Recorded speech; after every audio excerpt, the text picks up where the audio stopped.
देहाकडून देवाकडे जाताना मध्ये देश लागतो आणि त्या देशाचे आपण देणे लागतो.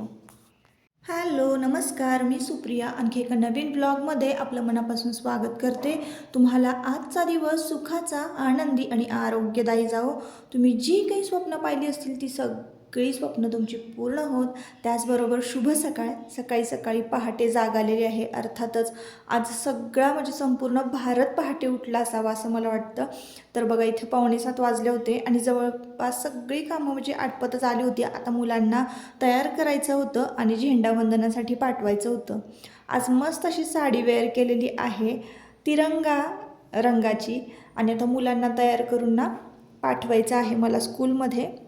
इथं तेल वगैरे लावून झालेलं आहे. कालच रात्री म्हणजे कालच्या दिवशी छान युनिफॉर्म स्वच्छ धुवून घेतला होता आणि रात्री इस्त्री करून ठेवला होता. छान केसांना तेल वगैरे लावलं ना, पावडर वगैरे लावून मस्त असं फ्रेश करून सकाळी सकाळी झेंडावंदनाला पाठवलं ना मुलांना की मग भारी वाटतं. मुलं छान दिसतात, पण त्यांचा पण दिवस फ्रेश जातो आणि आपलाही दिवस फ्रेश जातो. तर इथं मी आता सॉक्स वगैरे घालत होते त्याला आणि तयार करत होते देवाला. दूध तापायला ठेवलेलं आहे. कधीही उपाशी पोटी कोणालाच घराच्या बाहेर पडू द्यायचं नाही. मग ती आपली मुलं असो, मिस्टर असू दे, घरातलं कोणीही इतर व्यक्ती असू दे, कामासाठी जर बाहेर पडत असतील ना किंवा कुठल्याही कारणासाठी उपाशी नाही पाठवायचं. तर सकाळी सकाळी मी ना दूध पाजून पाठवते. नाही तर मग एरवी स्कूलमध्ये जाताना मुलं नाश्ता करतात.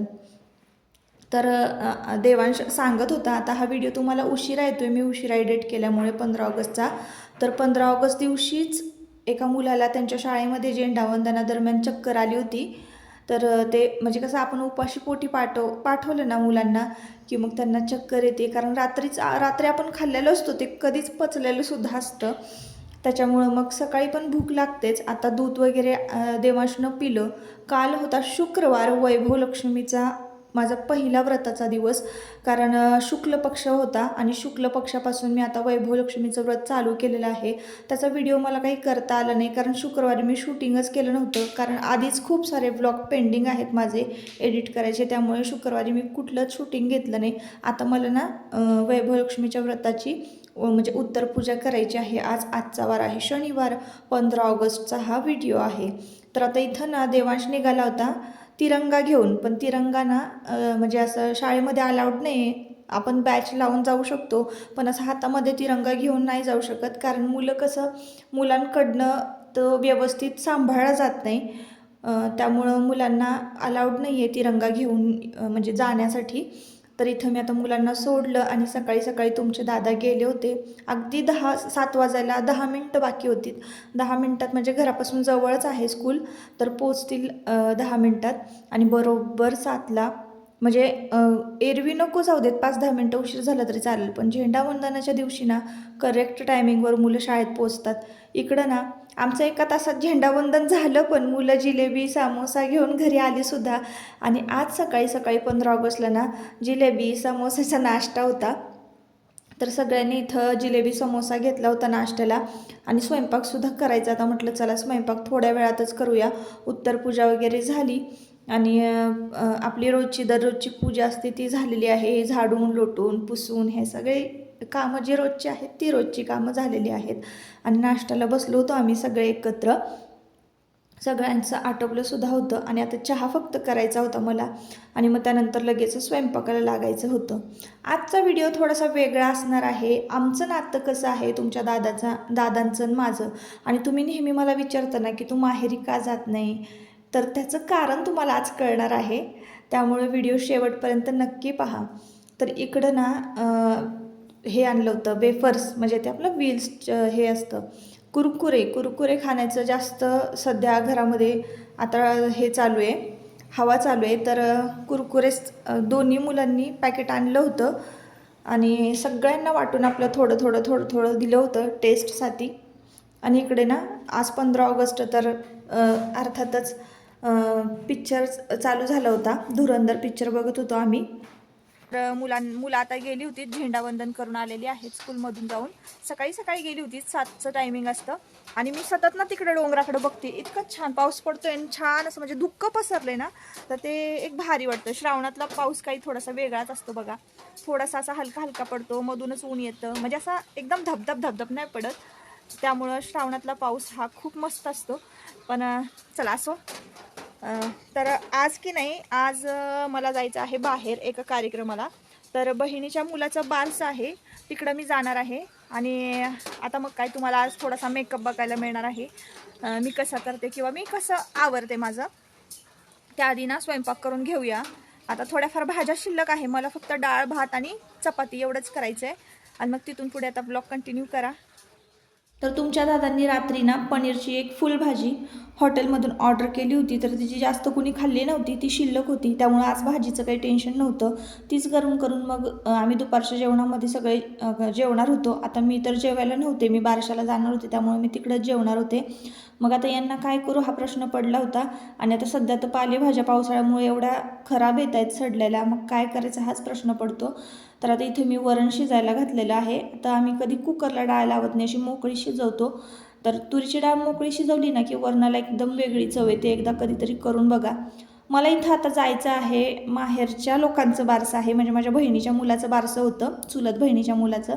आणि मला जायचं होतं. तुमच्या दादांना की नाही, मी कुठं जायचं म्हटलं ना की त्यांचं तोंडच वाकडं होतं. म्हणजे त्यांना असं मी जावं कुठं असं त्यांना, म्हणजे मला सोडतच नाहीत. त्यांना वाटतच नाही की मी कुठेतरी जावं. तर पिकनिकला मैत्रिणींबरोबर गेली तरी त्यांचं 10 वेळा मला फोन असतो, किंवा कधी येते घरी, परत कधी येते घरी, असं होतं. तर आता का होतं त्यांना, त्यांनाच माहिती असावं. पण मी कुठं जायचं म्हटलं ना की त्यांना नकोच वाटतं. का तुम्हाला नाही का गाडी चालवता?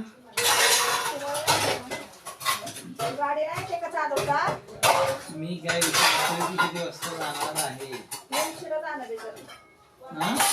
11:30 पावणे 12 सगळे जमल्यावर. आता इथं ना मला सकाळपासून कितीतरी वेळा विचारणं झालं असेल, म्हणजे कितीतरी वेळा विचारलं असेल की तू कधी जाणार आहेस, किती वाजता जाणार आहेस, परत किती वाजता येणार आहेस, असा प्रश्न विचारून आहे ना, म्हणजे असं भांडणाचा माहोल तयार करायचा.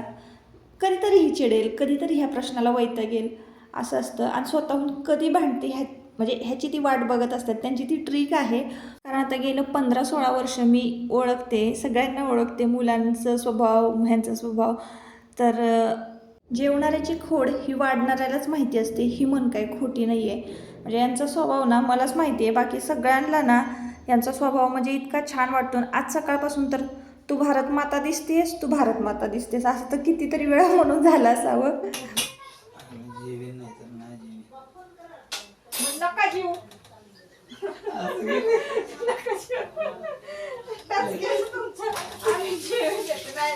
आम्हाला सोडा तिकडे, आम्ही घरी येत नाही. चीटिंग झालं मस्त तिकडं. 15 ऑगस्टला चपाती खाली मला म्हणजे सोडत